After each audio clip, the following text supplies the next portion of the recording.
Não me interessa pessoalizar nenhuma história, mas entender o fenômeno social. Eu estou preocupado como é que a desigualdade social brasileira se dá no dia a dia e como é que os ricos fazem, o que os ricos fazem para poder fazer com que os outros entendam que eles são ricos. O que tem de mais legal na pesquisa antropológica é a capacidade que ela tem de cobrar dos seus pesquisadores uma transformação gigantesca. Então, ao longo desse processo todo, quando fui entrando no mundo dos ricos, descobri que a bebida que eu achava ótima, sabe aquela que a gente toma na faculdade? Ela não era assim tão maravilhosa, não. Os ricos estavam bebendo outras coisas que eu provava na casa deles e mesmo não cabendo no meu bolso, eu dizia, rapaz, um dia ainda vou tomar isso. Já sei por que é tão caro, porque é muito melhor mesmo. É muito melhor. Bebeu muito? Bebi muito, comi muito, mas era engraçado também, né?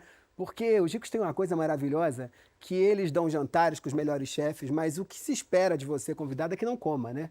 Pois é, esse negócio de comer é muito coisa de pobre, né? É coisa de pobre, é coisa de pobre. Comer é coisa de pobre. E aí, eu tinha um desafio que era o seguinte, que era, como é que eu faço para não comer muito, ao mesmo tempo eu comer em casa? Faz igual minha mãe ensinou. Claro, já vai comido. Só que aí eles falavam para mim o seguinte, gente, restaurante caríssimo, eles falavam assim, ó, Michel, vai pedir o quê? Eu dizia, não, tô bem, eu tô fazendo dieta, né? Porque é importante fazer dieta no mundo dos ricos. E aí eles falavam, que engraçado, né? Você não come nunca, só vive de dieta e não emagrece nunca, nem uma grama. Michel faz uma dieta sei lá da onde. Michel, mas eu descobri então isso que você está narrando é a tal da observação participante. Exatamente. A observação participante é que nós antropólogos, a gente acredita que para conseguir entender alguma coisa, você precisa estar tão dentro, tão junto das pessoas que você está pesquisando, que você acaba fazendo uma observação que te cobra alguma participação. E isso te cobra mudar de roupa, isso te cobra ir diariamente nos eventos, isso te cobra viajar com teus interlocutores de pesquisa, isso te cobra uma transformação também. Isso te custa. Isso me custa, isso me custou também.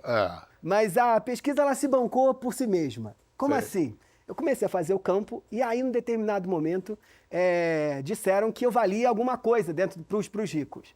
E aí os ricos começaram a perguntar, olha, a antropologia está na moda? Você não quer dar aula pra gente de antropologia, não? E aí eu comecei a ganhar uma graninha. Mas eu comecei a ganhar uma graninha também porque eu virei algo que é o antropólogo do luxo. E o que foi isso? Os ricos precisam saber o que precisam fazer para poder serem reconhecidos como ricos. E aí eles vão contratar professor de etiqueta, vão contratar personal trainer, vão contratar os melhores corretores e apareceu um cara que dizia que era o antropólogo do luxo, que sabia o que era luxo. Como toda relação é uma troca, eu usei muito e fui muito usado. Eu tinha o mesmo papel que as bolsas têm, que os relógios têm, que os carros têm. Ostentar. Ostentavam uma amizade. Você era ostentado. Eu era, já tive esse momento, hein? Já tive melhor. Que onda, cara. Vem cá, e quem é rico no Brasil hoje? Se mede a riqueza, alguém ser rico pela renda, pelo patrimônio, pela receita ou pelas despesas? Bial, dinheiro não é tudo para definir quem é rico no Brasil, né? Esse é um ponto interessante. Porque para além daquilo que as estatísticas dizem, do mínimo que você precisa para ser considerado rico, só para a gente olhar aqui para o cenário brasileiro, se você tem uma renda média em torno de 20 mil reais, de 20 a 25 mil reais, você já pode fazer parte do 1% da sociedade brasileira, que em qualquer lugar do mundo seria considerado rico. Mas aqui, em geral, a gente olha para alguém com essa renda e diz, essa pessoa é de classe média. Sim. E aí, o que é o interessante? Eu disse, eu também acho que 20 e poucos mil reais não faz ninguém rico. Mas se a gente falasse com quem ganha 50, e se a gente falasse com quem ganha 100, se a gente falasse com quem ganha 300, e essas pessoas continuavam dizendo que não eram ricas. E aí, eu fui entender que passando de 1 milhão também? Também. E passando de... O rico é sempre o outro. O rico é sempre o outro. E é sempre o outro porque a gente gosta de acreditar que o rico é aquele que vive com mais do que precisa. Só que quando a gente pensa na nossa própria vida, eu digo, olha, eu moro num apartamento de 500 metros quadrados, tenho uma casa num condomínio chique, viajo 4 vezes por ano, tomo dos melhores vinhos, mas como eu viveria sem isso? Eu tenho o básico, eu tenho o que precisa. Agora, rico é o meu vizinho, que além disso tudo tem mordomo. Aí esse cara é rico. E a grama é muito mais verde que a minha. Quem está ouvindo a gente, às vezes tem uma pessoa que é uma diarista que vai na sua casa e às vezes você tem uma vida ali com dificuldade, né? Você não tem dinheiro, você está ali naquela coisa, o salário precisa chegar no final do mês. A pessoa que trabalha na sua casa olha para você e fala, mas a senhora é rico.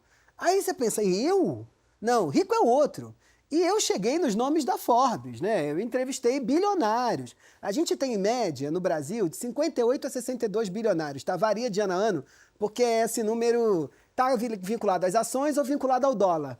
Então, a gente chega nessas pessoas e elas dizem, eu tenho uma vida boa. Os ricos em grandes fortunas do mundo, muitas vezes tendem a ser discretos. Não querem ficar esfregando a riqueza deles na cara de todo mundo.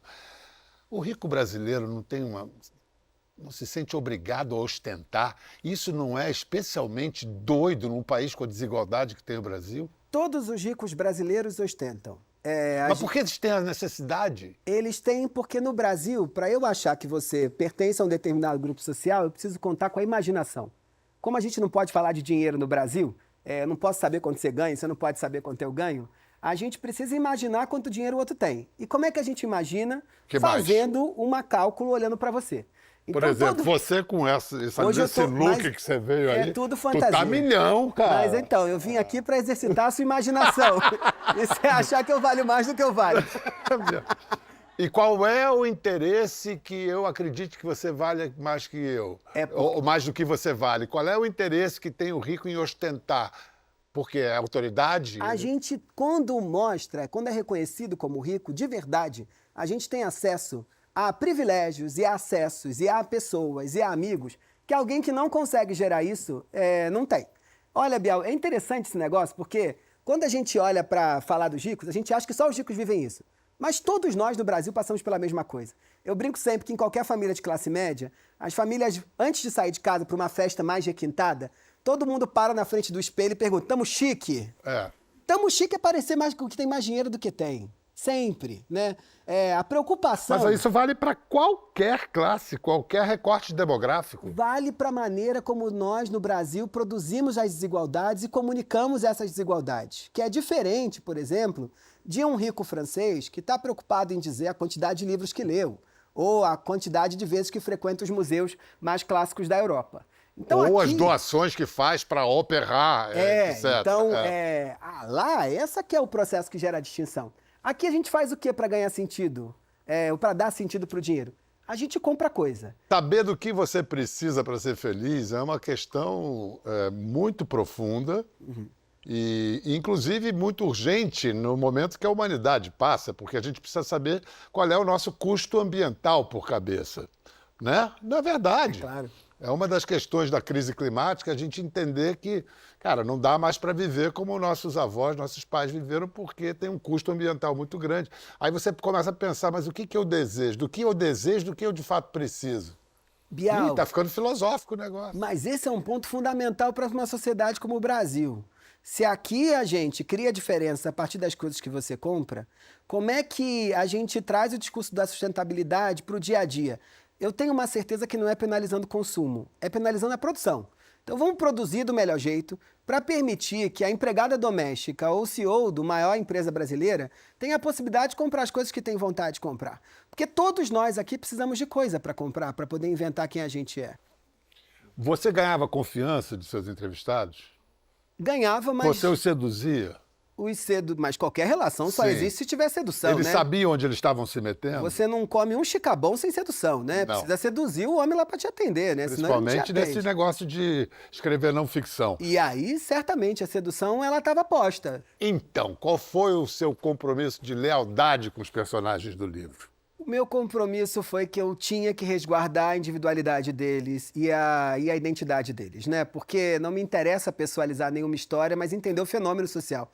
Eu estou preocupado como é que a desigualdade social brasileira se dá no dia a dia e como é que os ricos fazem, o que os ricos fazem para poder fazer com que os outros entendam que eles são ricos. Personagens já leram e reagiram a você? Eles riem. Eles riem porque eles acham que não são eles, porque ninguém é rico no Brasil. Eles não se reconhecem? Não, pelo contrário. Eles falam, conta mais que eu quero saber como é que os ricos são. Gente, e eles estão falando deles mesmos? Deles mesmos, né?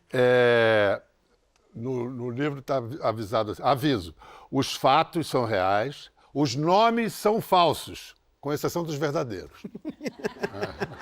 Tem um tom quase de ficção as histórias, né? Você chegar na casa de um rico e a dona da casa gritar, tragam as lagostas, tragam os camarões para o antropólogo, tragam os camarões, isso é cena de filme da corte francesa do século XVII, né? Aconteceu assim? Acontece assim, né? alguém te fazer esperar por horas sentado na calçadinha da casa enquanto está correndo no Parque do Ibirapuera e você entra lá e a pessoa não te dirige a palavra, você fica horas na frente dela em silêncio, é cena também de filme, né? Então os encontros eles eram na babesca, ou mesmo a festa, né? Nos outlets comprando e ao mesmo tempo sentindo não culpa, mas uma pena da família que não pôde viajar, a família pobre que não pôde viajar para comprar também. Isso é cena de filme também, né?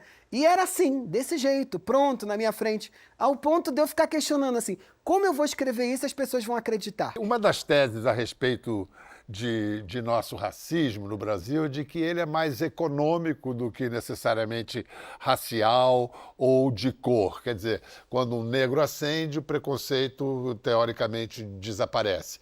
Isso se confirma? Você, com a sua experiência de homem negro?